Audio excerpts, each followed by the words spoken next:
drink sake inside of a period drama. Sake! Hi there, Cool Down fans. Last November, I had a brief stay in Kyoto to treat myself to a bit of time travel. I heard about this Edo Sakaba event that was going on at the Kyoto Studio Park on Instagram through a friend of the channel and decided to check it out. Sake! What is the Edo Sakaba? Well, the Edo Sakaba was a seasonal event that took place at the Kyoto Studio Park. The Kyoto Studio Park is kind of like a Ren's Fest, but with samurai and sword fighting. That's cool, right? So at this special event, you were able to roam around different outdoor sets that are used in the filming of different period dramas while sipping on sake and enjoying various performances. This video is going to be quite simple. I'm just going to show you the raw footage I took of what interested me at the event. I was mostly there for research purposes and history research, not anything else.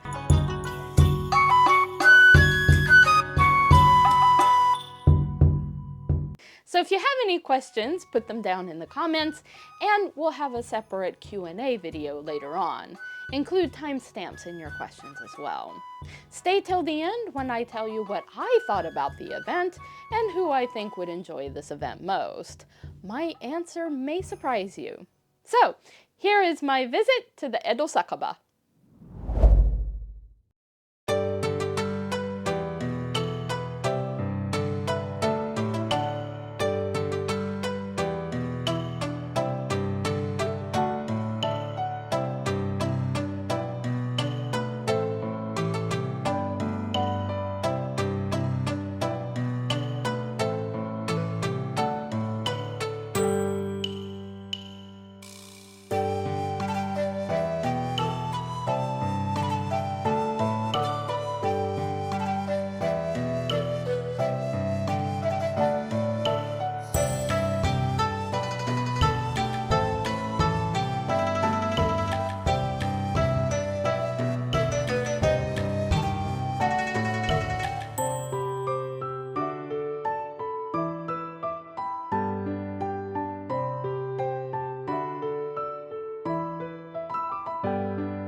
開けていただきますよ。お願いします。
ガラスの餌食となるのじゃ。はい。お待ちください。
Where's the sake gone?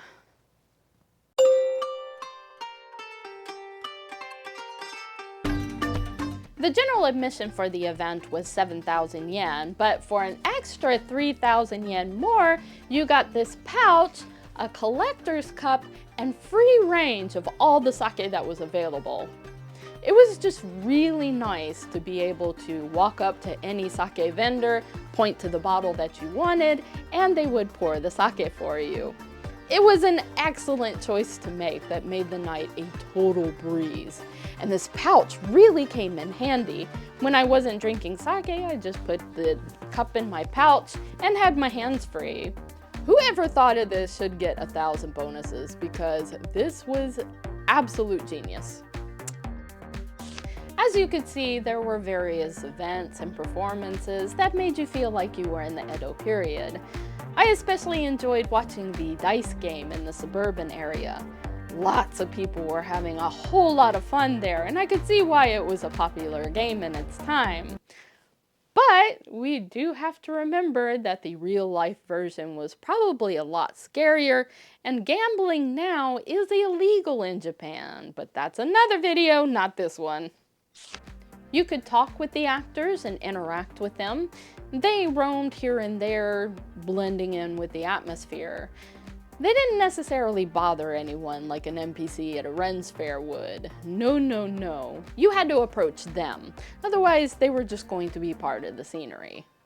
I really enjoyed watching the Ronin at the Ronin bar. I thought they were really cute. But the very nice touch of the night was the high-class samurai sitting at the No stage. No is a high-class performing art, so it made sense that the high-class samurai would be hanging out there. I didn't take pictures of him because I was trying to provoke him. Nothing bad. I was walking by him or following him around and such. I wanted to see what he would do. He did lock eyes with me at one point, but that was it. Good thing, I mean, he didn't drag me off to be crucified or anything like that. I just wanted to see what he would do. You're definitely wanting to know, how was the sake? It was delicious. Several Kyoto breweries came to the event, such as Tamano Hikari, Gekkeikan, other labels that I didn't remember and didn't write down, but they were all really delicious. I should have written them down. They didn't have a list of all the sake that was at the event. Eigamura, if you're listening. How about a sake checklist point card? Eh? That would be fun. You can have that, Eigamura. I just think it would have been important for people to remember what sake they were drinking that night. But it wasn't in any of the material that I had gotten. That would have been important, I think. You know? Go Kyoto breweries. Sake. Sake! I do have to say that there was a mikuji game somewhere in the suburban area where you picked the stick out of a box, and the number that was on the stick was the sake that you got. That was excitingly fun, and I actually really enjoyed that game. The natives were not into this at all, but there were kimono rentals with wigs available. I didn't do the rental because I had already come out in my grunge kimono and boots. But a lot of the people that did wear kimono, aside from the actors, were people who were living in Japan and not necessarily Japanese. That was very interesting that a lot of the non-Japanese people came out wearing kimono. There was one couple in particular who wore a very interesting take on kimono. They were sort of like dark academia meets Harry Potter meets kimono sort of take. And I really like seeing fashionable modern takes as well as traditional takes in kimono. November is Culture Month in Japan, so the park showcased art and flower arrangements that were perfect for the fall season. It still didn't feel like fall at that point, but the art was really nice. The one thing that surprised me the most was that the park did encourage you to take pictures and video and upload them onto social media with the hashtag Edo Sakaba. A lot of places don't allow you to take pictures and videos nowadays, so this made me really happy. And it made my researching easier to do as well. I think if I went full YouTuber mode though, that would have been frowned upon. So I remained a ghost in the shadows, came out when I needed more sake, and then disappeared again. Why is the sake always gone?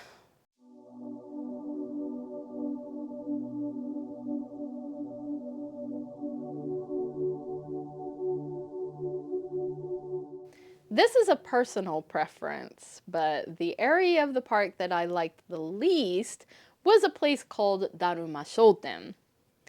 It was essentially the red light district of the park. I walked through there briefly before things got crazy there and saw a man in a red loincloth and a woman in a red juban, and I was out. I think that area was perfect for the younger park goers and not someone like me, I guess. I didn't go there. Later on in the night, that place got really packed with people. It became a rave, and there was lights and music, and people were jumping and dancing and having a good time. And that's good for them. That's not for me. I was more interested in where the samurai had gotten to. There were official press cameras out and about. Whenever you got around one of them, they sort of side-eyed you, which made me initially think that pictures and videos were off limits for the general public. They did have to get armbands and everything, so they were there for work. So I felt like I needed to give priority to them for the best shots. But it was sometimes really hard to get around them. The pricing was a bit much. They were probably hoping for history or period drama fans or even Kyoto sake fans, but I'm poor. Just to compare, the regular admission price for the park is 2,400 yen with food available inside the park. For the Edo Sakaba event, it was 7,000 yen for general admission and 10,000 yen for the Nomi Hodai plan. But that did not include food. Nope, you needed to buy a separate meal ticket with 5 food items for an extra 3,000 yen. I was really upset by this because there was an especially tasty looking yakiimo that I wanted to have, and I was not willing to pay an extra 3,000 yen for it. On top of that, if you wanted to do a kimono rental, transportation to the studio, and also hotel accommodations, and they did offer hotel accommodation packages, but the hotel rooms were 100,000 yen for one night. That was all that you were going to do for that weekend. So It was quite a bit much. There were 4 different arenas with 9 different performances happening all at different times, so they gave you a timesheet. But there were some really long lines to get into these events. I don't like lining up for things, so I mostly roamed around trying to get good vantage points. I got the dice game because I got right in there right as they were starting. In order to truly enjoy the event, you needed to plan your schedule in advance. Otherwise, you would just be waiting in long lines, and I don't like that. As anticipated, the actors spoke to the natives more, whereas I passed through the sets as if I were a ghost. A lot of people were very nervous to speak with me. They would speak to me in broken English for me to answer them in Japanese, for them to make fun of me for knowing Japanese. It's a daily thing that's not this video. But instead, I was able to sort of stand back and quietly observe everything that was going on without being annoyed so much. I kind of like that better. Did I get drunk? No, not even a buzz. I may have drank less than 180 milliliters of sake. That's this much sake, Ichigo Tokuri, a sake bottle. So 180 milliliters of sake and no food for 10,000 yen. There were really long lines everywhere, and I didn't want to wait, so I kept running around and jumping into shorter lines to get my sake, but then I didn't realize that the sake could run out. The event was 3 hours long, but by hour 2, the sake started running out, so I didn't get to try the more popular labels because they ran out faster.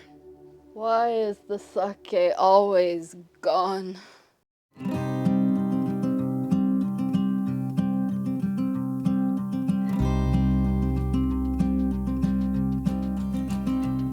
I think that this event would be too advanced for the casual international tourist. You would need a background in history and period drama to enjoy it, and maybe some basic Japanese to navigate it. I think they did have a packet that explained everything in English for those that wanted it, but I always refuse those things. I would want it to be more authentic in experience rather than being accommodating to English speakers. I think the majority of non-Japanese attendants that were there were actually residing in Japan. And yet, the studio park, for some reason or another, was expecting not residents, but international tourists to come. I know this because they had me fill out an online survey, and one of the questions on the survey was, what country are you living in now? But had omitted Japan from the options. People not Japanese people living in Japan? Are you crazy? 映画村。日本在住の私たちも大事にしてください。I guess the big question is, would I go again? I absolutely will go again, but they haven't announced the next event at the time that I am editing this video. But if you're like me and you like history and culture and period drama and sake, and you want to do a shy version of the Ren's Fair, then this event is especially for you. And I wish I could meet you because we are a very rare breed. Or maybe I'm just crazy. Crazy Japanophile grunge lady drunk on sake. Why is the sake always gone? I need a cat familiar. Well, thank you for watching to the end. I talk about all things Japanese history, culture, and kodan here, so if you're interested in those kinds of things, please like, subscribe, and get notified to the channel. For you regular kodan fans, drop me a comment and say hi. Would you go to a Ren's Fair but make it samurai event? Let me know. Finally, if you like what I do here and would like to support the channel, please visit the Kenpachido Hall Basement Cafe and buy coffee. But that's all I have for today. See you next time. 極度南春でございました。